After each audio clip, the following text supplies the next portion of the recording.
नमस्कार छात्रों, हिंदी की कक्षा में आपका स्वागत है।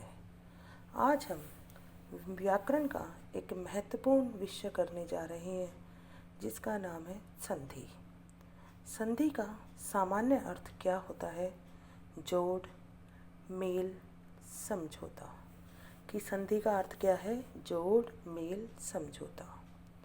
संधि संधि शब्द के 3 अर्थ स्पष्ट किए गए हैं।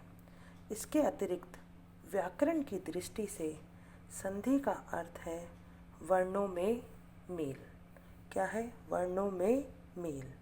कि जब 2 वर्णों का मेल होता है तो उसे हम संधि कहते हैं। जैसे आप चित्र में देखिए, परीक्षा जमा अर्थी।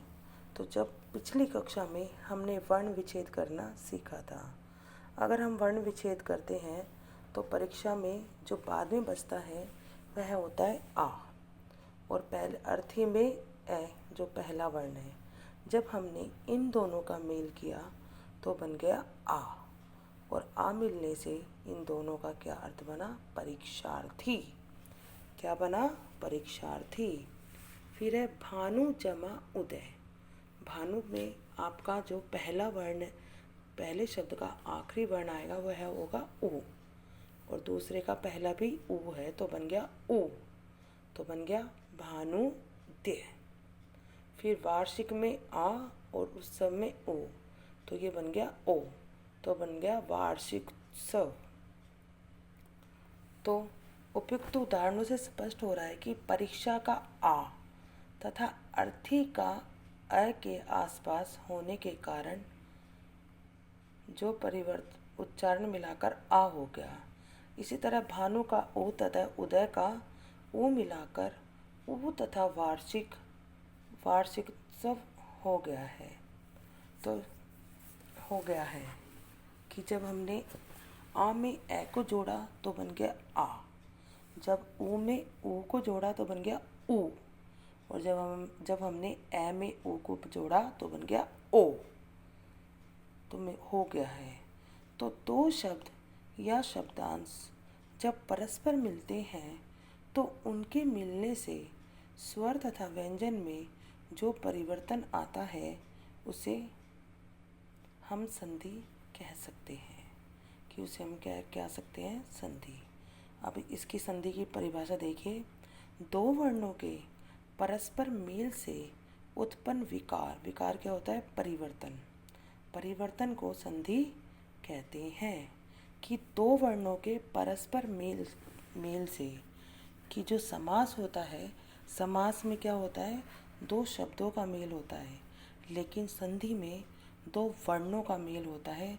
जैसे परीक्षार्थी में आ और ए का हुआ था। पहले शब्द का आखिरी वर्ण और दूसरे का पहले वर्ण का जो मेल होगा और जो उससे उत्पन्न विकार होगा, परिवर्तन होगा, उसे हम क्या कहते हैं? उसे हम संधि कहते हैं। फिर है संधि विच्छेद। संधि विच्छेद का मतलब होता है अलग अलग करना। विच्छेद मतलब अलग करना। संधि युक्त शब्दों को अलग करने की विधि संधि विच्छेद कहलाती है। कि जैसे कोई शब्द है, जब हम उसको अलग अलग कर रहे हैं तो उसे संधि विच्छेद कहते हैं। जैसे भ्रम जमा ऋषि, भ्रमार्षि। गज जमा इंद्र, गजेंद्र। तो यह क्या हो गया? यह हो गया संधि विच्छेद। लघु जमा उत्तर, लघुत्तर।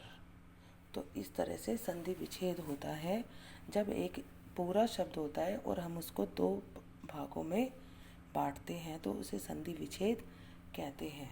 और जब कोई शब्द 2 भागों में होता है, जब हम उसको एक बनाते हैं तो वह संधि कहलाता है। फिर है संधि के 3 भेद हैं। जो संधि है उसके 3 भेद होते हैं। पहला भेद है स्वर संधि। पहला भेद क्या है? स्वर संधि। दूसरा है व्यंजन संधि और तीसरा है विसर्ग संधि। ये संधि के कितने भेद हैं? यह संधि के 3 भेद हैं। स्वर संधि, व्यंजन संधि और विसर्ग संधि। तो सबसे पहले हम स्वर संधि के बारे में पढ़ेंगे। 2 स्वरों के मेल से होने वाले परिवर्तन को स्वर संधि कहते हैं। कि दो स्वरों के दो स्वर हमारे कितने होते हैं? 11। तो जब उन दो स्वर में कोई मेल होता है तो उसे हम स्वर संधि कहते हैं। कि स्वर का स्वर से ही मेल होना चाहिए। जैसे आप उदाहरण में देखिए, वाचन जमा आल्य। तो वाचन जमा आल्य है, तो वाचन में अगर हम न का वर्ण विच्छेद करते हैं तो आता है ए, और दूसरे में आल्य में आ, तो उसका बन गया आ, वाचनालय। क्या बन गया? वाचनालय। इसी प्रकार नर जमा ईश, तो ए और ई दोनों क्या हो गए? दोनों स्वर हैं, और इनके मिलने से क्या बन गया? ए जमा ई बन गया ए, तो बन गया नरेश। क्या बन गया? नरेश। तो यहाँ पर हमने ये देखा है कि जब दो स्वर का जब दो स्वरों का मेल होता है तो उसे हम स्वर संधि कहते हैं। फिर हम स्वर संधि के भेदों की तरफ चलेंगे।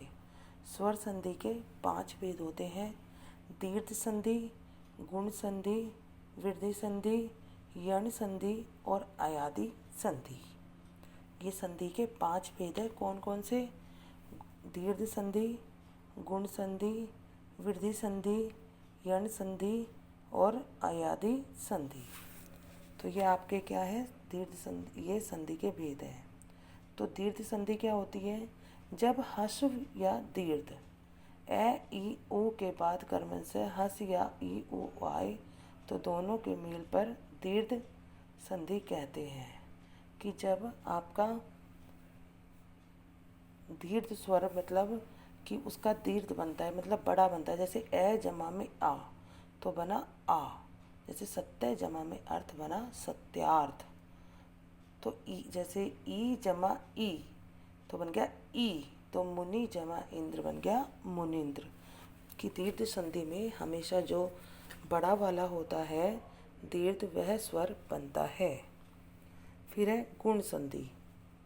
गुण संधि जब ए अथवा आ के बाद ई ऊ री आए तो उसके स्थान पर ए ओ हो जाता है।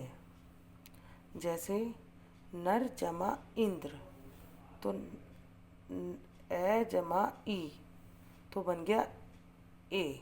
क्या बन गया? ए, तो बन गया नरेंद्र। अगर ए अथवा आ के बाद में ई ऊ आए तो, जैसे ए के बाद में, जैसे नर में ए आ गया और इसमें ई आ गया तो क्या बन गया? नरेंद्र।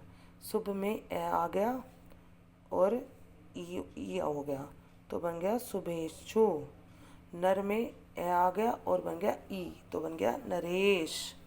तो इस तरह से आपकी जो संधि है यह आपकी गुण संधि होती है। फिर है वृद्धि संधि। जब ए आ के बाद ए या ओ आए तो दोनों के स्थान पर ए और ओ हो जाता है। तो क्या हो जाता है? ए या ओ। जैसे एक जमा एक, तो दोनों में ए हो गया तो बन गया एक है। फिर हम दूसरा देखेंगे, महा जमा ऐश्वर्य, तो क्या बन गया? महेश्वर्य। तो इस तरह से आपकी जो होती है यह गुण वृद्धि संधि होती है। फिर है यण संधि। यण संधि में ई ऊ री के बाद कोई भिन्न स्वर आए तो इनके मेल से यह वह अर हो जाता है। कोई भिन्न, जैसे अब देखो यदि में क्या आ गया? यदि, ई और आ तो ये बन गया यद्यपि। ई और आ गया तो बन गया यद्यपि। फिर है आपका जैसे नी जमा उन क्या बन गया? ई और ऊ तो बन गया न्यून। सु जमा अल्प तो बन गया स्वल्प। क्या बन गया? स्वल्प। तो इस तरह से आपकी जो होती है यण संधि होती है। अब हम अयादि संधि पर आएंगे। जब ए ओ के बाद कोई अन्य स्वर आए तो अय आय आव हो जाता है। जैसे ने जमा अन, ए आ गया ने में और अन आ गया तो बन गया नयन। शे जमा अन बन गया तो बन गया शयन। और के जमा अक बन गया तो बन गया गायक, और ने जमा अक बन गया तो बन गया नायक। तो इस तरह से आपकी ये स्वर संधि के मैंने आपको 5 भेद कराए हैं। अब जो व्यंजन संधि है और जो विसर्ग संधि है वह हम बाद में पढ़ेंगे।